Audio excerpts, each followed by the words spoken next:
My name is Kate. I am currently 31 years old and work as a web designer. Previously, I worked as an office worker, but now I am a freelancer working on a contract basis. My workplace is no longer a company like before. I work remotely from home. My husband's name is Chris, and he is 5 years younger than me. He works in sales at a company that deals with home appliances and has an active job. He is busy moving around every day. His personality is also different from mine. I focus on efficiency and speed in my work using a PC, but he is the type who continues to work steadily in sales, even if it takes time. Chris is a bit clumsy, but I find that aspect of him very endearing. We met at a group dating party. I joined reluctantly just to fill the numbers, but he approached me actively.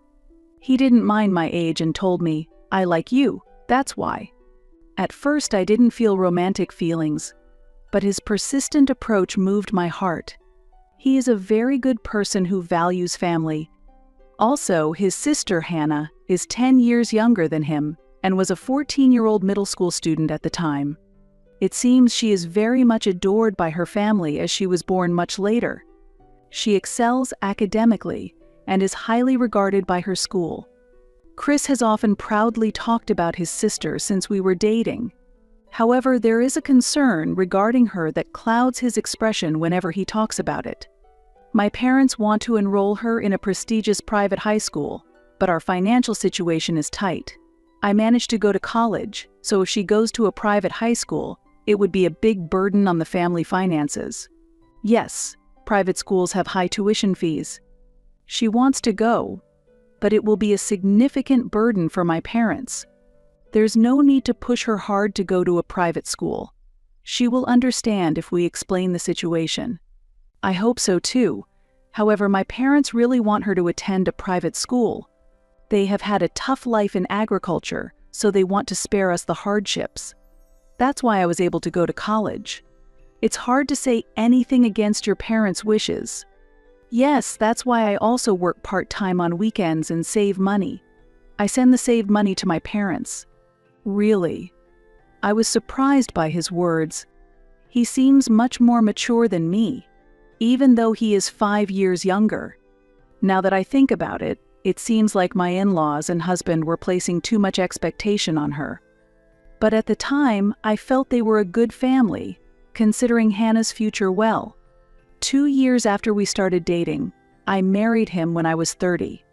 A year has passed since our marriage, and we still feel the joy of being newlyweds.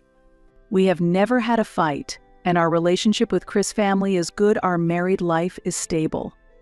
Currently, we prioritize our jobs and do not have children yet. Although we are reaching the age limit, we still hope to have children and will consider it in the future. I don't think it's a big issue. However, I have one concern. It is about the relationship Chris often boasts about with his sister. This fall, Hannah became a high school student and started attending a prestigious private high school in a major urban area.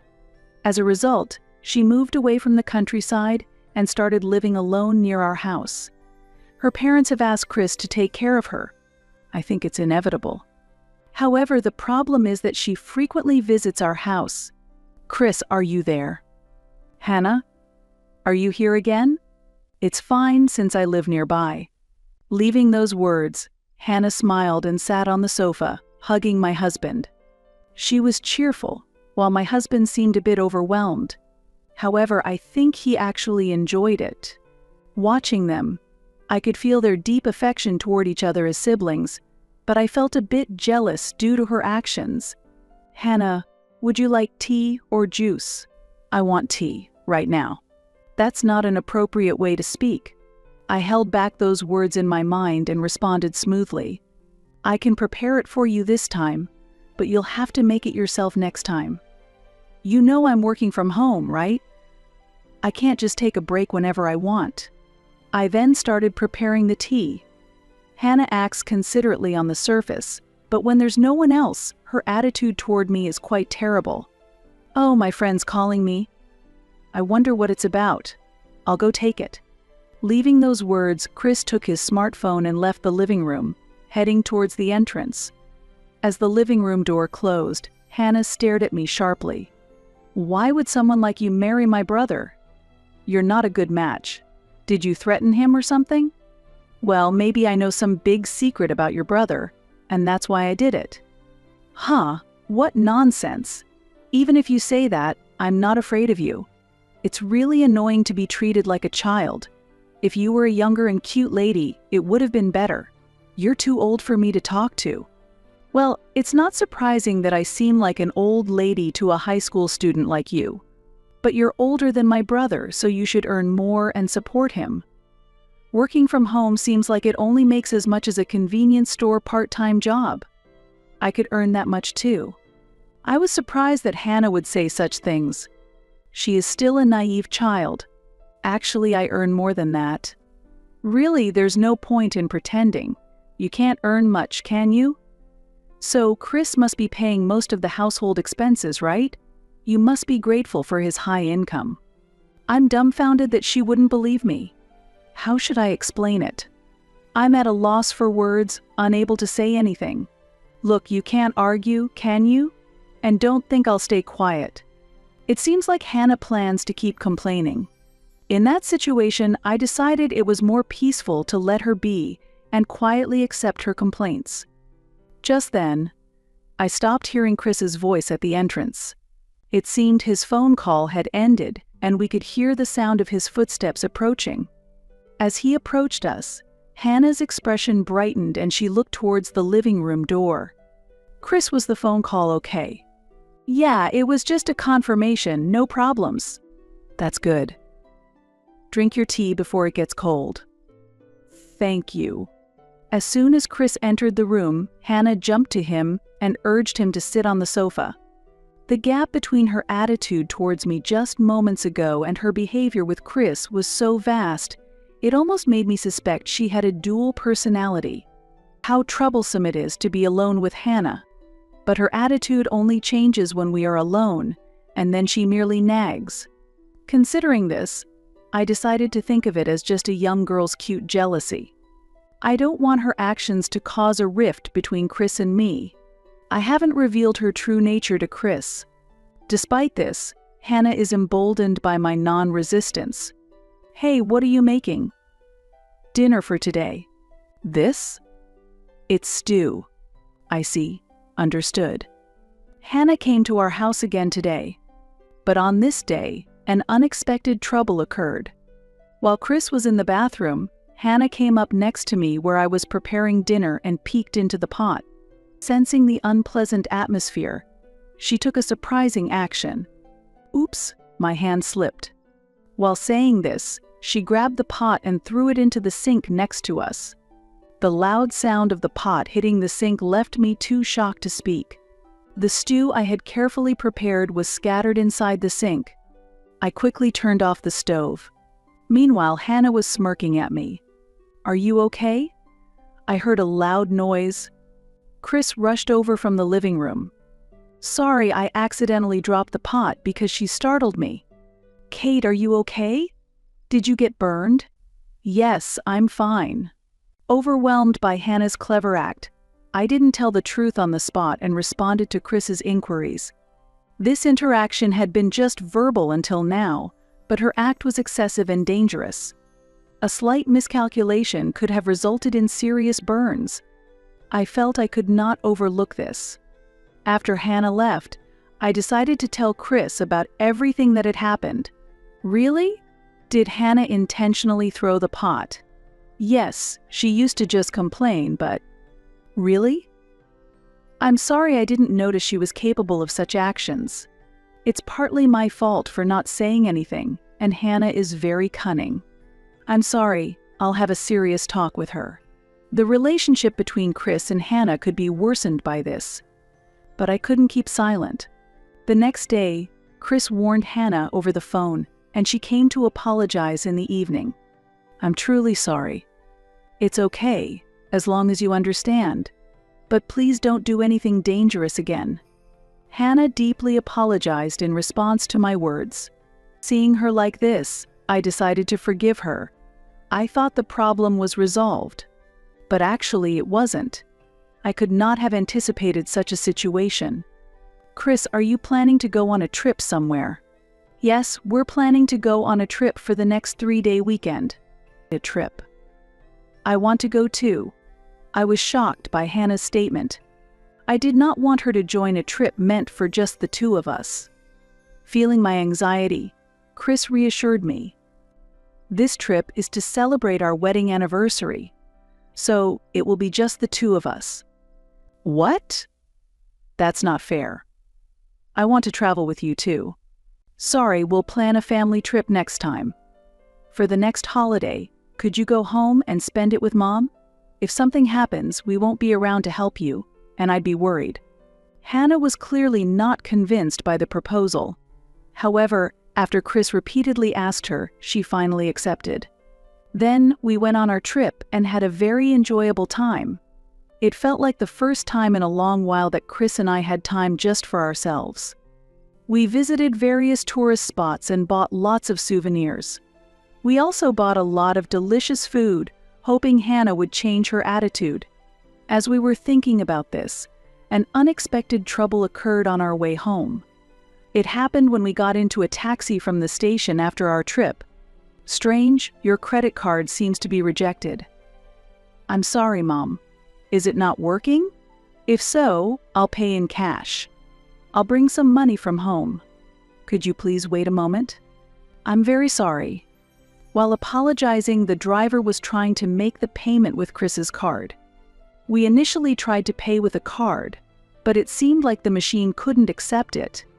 We didn't have much cash on us after the trip, so I decided to go home to get some money.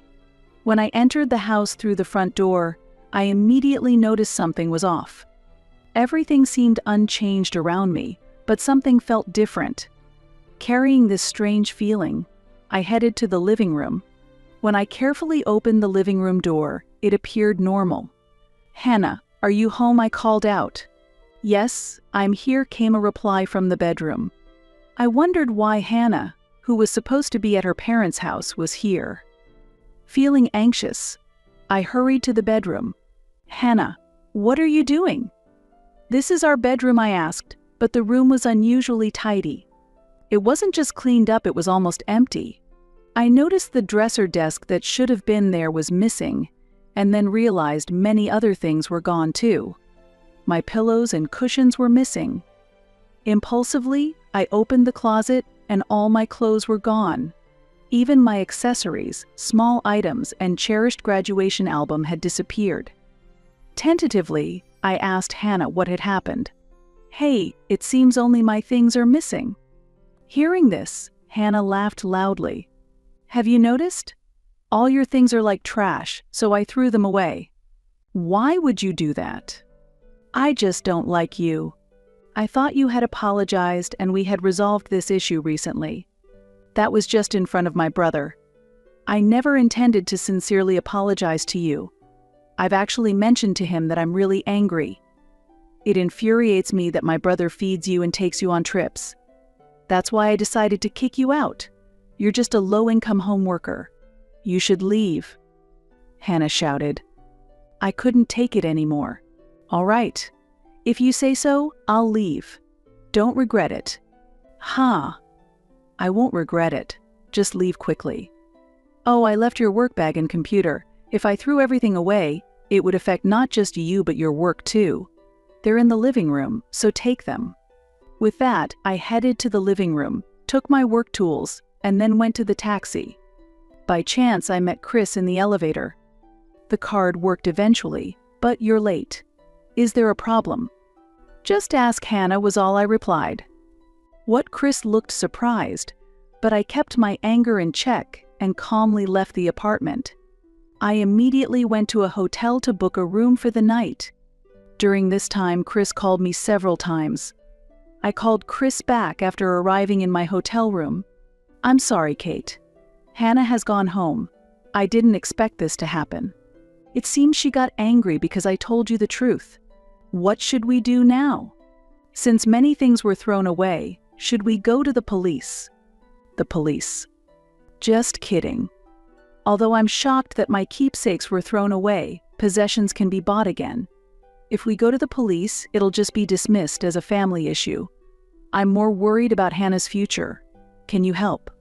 Of course, I'm concerned about her continuing this way, so tell me whatever you need. Chris encouraged me, and we decided to come up with a concrete plan to correct Hannah's problematic behavior. We decided to take a strict approach to teach her and let her experience the consequences of angering a mature woman in her 30s. Hannah needed to face harsh realities. 2 months after leaving home, I had been living peacefully at my parents' house and hadn't returned home. Although I felt lonely being separated from Chris, we saw each other on weekends and kept in touch, so there were no issues. I gradually got used to my new life and surprisingly found the days pleasant. I enjoyed my mother's homemade cooking and felt happy to be free from household chores. However, during my absence, Hannah had visited Chris several times.